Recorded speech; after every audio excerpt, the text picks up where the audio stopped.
If you walk through the heart of Salt Lake City right now, past the gleaming glass storefronts and the bustling crowds of the new tech corridor, you might notice something strange about the city's newest, most expensive landmark. At first glance, this $1.4 billion luxury tower looks like a triumph of modern engineering, a shimmering needle pointing toward the Utah sky. But if you stand at a specific street corner and line the building's edge up with the horizon, your brain might start to play tricks on you. The building doesn't look perfectly vertical. In fact, it looks like it is leaning.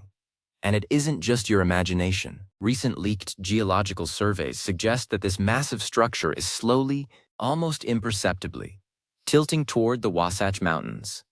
Even more chilling is the fact that the lead engineering firms and the city planning department have entered a state of total radio silence. They refuse to answer questions. They have signed non-disclosure agreements, and they are avoiding the press like it is the plague. Today we are uncovering the hidden story of the Salt Lake Tilt, a $1.4 billion disaster waiting to happen, and the specialized soil science that everyone ignored until it was too late. To understand why a billion-dollar building starts to lean, you have to look deep beneath the surface of Salt Lake City. The geography here is unique, and it is also a nightmare for structural engineers. Thousands of years ago, this entire area was covered by Lake Bonneville, a massive prehistoric body of water. When that lake receded, it left behind layers of incredibly soft, silty clay and loose sand. In the engineering world, we call this inconsistent soil. It is like trying to build a heavy brick wall on top of a giant bowl of jelly. Most of the buildings in Salt Lake City are relatively low-rise, or they are built on very specific plots where the bedrock is closer to the surface. But for this new mega project, the developers wanted the tallest, most ambitious tower in the region. They wanted it right in the center of the action, even if the ground beneath that specific plot was less than ideal. The $1.4 billion price tag wasn't just for the luxury finishes and the high-speed elevators. A huge chunk of that money was supposed to go into the foundation. To support a building of this height in Salt Lake soil, you need to drive massive steel piles hundreds of feet into the earth until they hit something solid. But as the project progressed, the costs began to spiral out of control. Rumors started to circulate among the construction crews that the engineers decided to utilize a floating mat foundation instead of deep piling throughout the entire footprint. A floating mat is basically a giant slab of reinforced concrete that the building sits on, intended to distribute the weight evenly. It works well in some places, but in Salt Lake's shifting silt, it can turn into a disaster if the weight distribution of the building isn't perfectly symmetrical. And that is exactly where the problem began. The design of the tower is breathtaking, but it is also lopsided. One side of the building features a massive, cantilevered observation deck and a series of heavy residential terraces that face the mountains. This creates a moment arm, an engineering term for a force that wants to rotate or tilt an object. Under normal conditions, the foundation should counteract this. But about 18 months after the building was topped out, the sensors began to pick up a terrifying trend. The mountain-facing side of the building was sinking at a rate of several millimeters per month faster than the street-facing side. To the average person, a few millimeters sounds like nothing. But when you are talking about a skyscraper hundreds of feet tall, a tiny shift at the base translates into a significant tilt at the top. By the time the tilt became measurable, the interior work was already nearly complete. Italian marble was being laid in the penthouses, and custom glass railings were being installed on the balconies. Then, the first signs of trouble appeared that couldn't be ignored. The elevators, which are precision-engineered to travel in a perfectly vertical shaft, started to rub. The high-speed cars began to vibrate and make a screeching metallic sound as they ascended the upper floors. When the elevator technicians came in to investigate, they realized the shafts were no longer plumb. The building was literally bending the elevator rails. This was the moment the code of silence began. The developers realized that if the public found out the building was tilting, the property values would evaporate overnight. They immediately brought in specialized consultants and forced everyone on the site to sign strict legal gag orders. But you can't keep a tilting skyscraper a secret forever. Residents in the neighboring buildings started noticing that the gap between the new tower and the existing structures seemed to be changing. Windows on the lower levels of the tower started to crack spontaneously under the pressure of the shifting frame. This isn't just a surface issue. It is a sign that the entire structural skeleton of the building is under immense stress. When a building tilts, it creates what we call P-delta effects. Basically, the gravity that is supposed to be pushing straight down through the columns is now pushing at an angle. This creates sideways forces that the building was never designed to handle. If the tilt continues past a certain critical point, the structural integrity of the entire tower could be compromised. So why are the engineers refusing to talk? In 2026, the liability associated with a failing megaproject is astronomical. If the lead engineer admits there is a foundation failure, their insurance premiums will skyrocket, and their firm will likely face lawsuits that could last for decades. Instead of coming clean, they are attempting a silent fix. There have been reports of heavy machinery arriving at the site in the middle of the night. Large tanker trucks filled with specialized chemical resins have been seen pumping fluids into the ground beneath the foundation. This is a process known as compaction grouting or jet grouting. They are trying to inject high-pressure cement into the soft soil to create an artificial underfoundation to prop up the sinking side of the building. The problem with jet grouting is that it is often a gamble. You are essentially shooting blind into the earth, hoping that the grout fills the right voids. If you get it wrong, you can actually create more pressure that causes the building to tilt even faster or in a different direction. It is a high-stakes game of underground surgery being performed on a billion-dollar patient. And because the engineers won't talk, the public has no idea if these fixes are actually working or if they are just a temporary bandage on a terminal wound. Let's talk about the financial reality of this situation. Salt Lake City has been on a massive upward trajectory. It is being called the Silicon Slopes, and this tower was supposed to be the definitive proof that the city had arrived on the world stage. If this building has to be evacuated or, heaven forbid, dismantled, it would be the largest single real estate failure in the history of the Intermountain West. It could trigger a massive withdrawal of investment from the city. This is why the local government is also being very quiet. They are caught between a rock and a hard place. They need to ensure public safety, but they also don't want to be the ones who pop the real estate bubble. The science of subsidence, which is the gradual sinking of land, is something that Salt Lake planners should have been hyper-aware of. We have seen this happen before. Remember the Millennium Tower in San Francisco? That building famously tilted several inches, leading to a multi-hundred-million-dollar repair project that involved sinking new piles all the way to bedrock. You would think that after that high-profile disaster, every developer in the country would be double-checking their foundation plans. But the lure of saving $50 or $60 million on a foundation is often too much for developers to resist. They tell themselves that their site is different, that their soil is firmer, or that their engineers are smarter.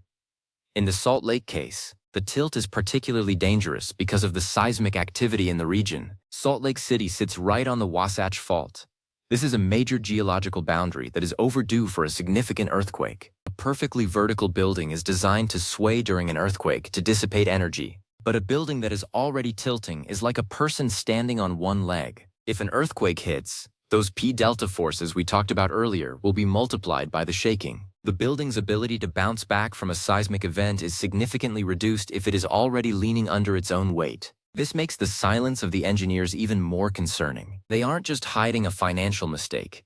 They might be hiding a massive safety risk. As we look at the tower today, the exterior looks finished, the lights are on, and the marketing materials are still promising a lifestyle of unparalleled luxury. But the sold-out signs are starting to be replaced by quiet for lease notices. Those in the know, the local architects and structural hobbyists, are keeping a close eye on the tilt.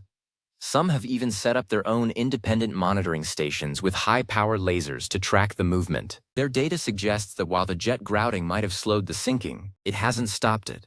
The building is still a living, moving entity, and it is slowly migrating toward the mountains at a rate that would make any structural engineer lose sleep. One of the most fascinating aspects of this failing megaproject is the compaction theory. Some geologists believe that the weight of the tower is actually squeezing the water out of the ancient clay layers left behind by Lake Bonneville. This process, called consolidation, can take decades. If this is the case, the building might continue to tilt for the next 30 years. Can you imagine living in a penthouse where your soup bowl is always at an angle, where you have to use shims under your furniture just to keep it from sliding across the room? It sounds like a comedy, but for the people who invested their life savings into these units, it is a nightmare. What happens if the silent fix fails? In other cities, buildings have been jacked up.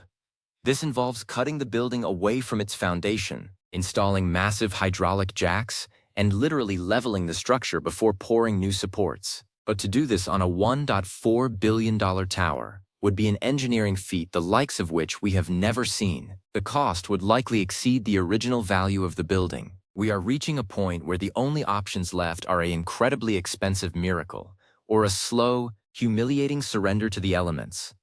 The secrecy surrounding the Salt Lake tilt is a symptom of a larger problem in modern construction. In 2026, the focus has shifted so far toward aesthetics and speed to market that the fundamental science of the Earth is being treated as an afterthought. We want the tallest glass towers, and we want them yesterday. We hire the best designers to make things look pretty, but we squeeze the budgets of the geotechnical engineers who actually tell us if the ground can hold the weight. This tower is a physical manifestation of that imbalance. It is a beautiful, expensive mistake. There is also the neighbor effect. As this building sinks and tilts, it isn't just affecting its own plot of land, it is shifting the soil for the entire block. Neighboring buildings are starting to report their own issues: cracked sidewalks, leaking basements, and misaligned plumbing. The legal fallout from this will likely move beyond the tower itself and engulf the entire downtown area in a web of litigation. This is probably why the engineers are so silent. Every word they say could be used against them by dozens of different claimants. How did the city's building inspectors miss this? That is the question everyone in Utah should be asking. Building inspectors are supposed to be the last line of defense. They are supposed to verify that the foundation matches the approved plans and that the soil reports are being followed. However, on projects of this scale, the city often relies on third-party inspections. This means the developer hires their own inspectors to verify the work. While this is legal, it creates a massive conflict of interest. If the person paying your salary wants the project to stay on schedule, are you really going to tell them to stop everything because the soil looks a little too squishy? As the sun sets over Salt Lake City, the shadows of the mountains stretch across the valley, and the tilting tower catches the last of the light. From a distance, it looks like a symbol of progress. But up close, you can see the telltale signs of a struggle. You can see the extra layers of sealant they are applying to the window seals. You can see the suspicious absence of tenants on the higher floors. And most of all, you can feel the silence. A silence that says more than any engineering report ever could. This isn't just a story about a building that leans. It is a story about the limits of human ambition and the power of the natural world. Salt Lake City is a beautiful place, but it is a place that demands respect. You cannot simply drop $1 billion weight onto ancient lake beds and expect the earth to stay still. The Wasatch Mountains have been there for millions of years, and the soil at their feet has its own memory. The tower tried to ignore that memory, and now it is being pulled into the earth, inch by agonizing inch. Engineers might refuse to talk, and developers might hide behind non-disclosure agreements. But the laws of physics do not need a spokesperson. They are written in the cracks of the concrete and the screeching of the elevator rails. The Salt Lake tilt is a warning to the world of megaprojects. It tells us that no matter how much money you spend, no matter how famous your architect is, you can never escape the foundation. If you build your house on the sand, or in this case, the ancient lake silt, the rain will come, the winds will blow, and your $1.4 billion dream will eventually start to lean. We will be watching this tower closely as we head into the next rainy season. Water is the enemy of unstable soil. As the spring runoff comes down from the mountains and saturates the ground under the city, the weight of the tower will exert even more pressure on that soft clay. If there is going to be a moment of truth for the Salt Lake tilt, it will likely happen during a particularly wet spring or a seismic tremor. Until then, the silent engineers will keep pumping their grout, the lawyers will keep filing their papers, and the tower will keep its slow, steady tilt toward the mountains. It is a fascinating, terrifying look at the world of failing megaprojects. It reminds us that behind every beautiful skyline, there is a complex, invisible struggle between the dreams of men and the reality of the earth. Salt Lake City's newest landmark was meant to be a crowning achievement. Instead, it has become a $1.4 billion lesson in humility, a lesson that is currently being taught in millimeters, every single day, right in the heart of downtown. If you are ever in the area, take a moment to look at the tower yourself. Don't look at the glass or the lights. Look at the lines. Look at the way it stands against the buildings around it. Once you see the tilt, you can't unsee it.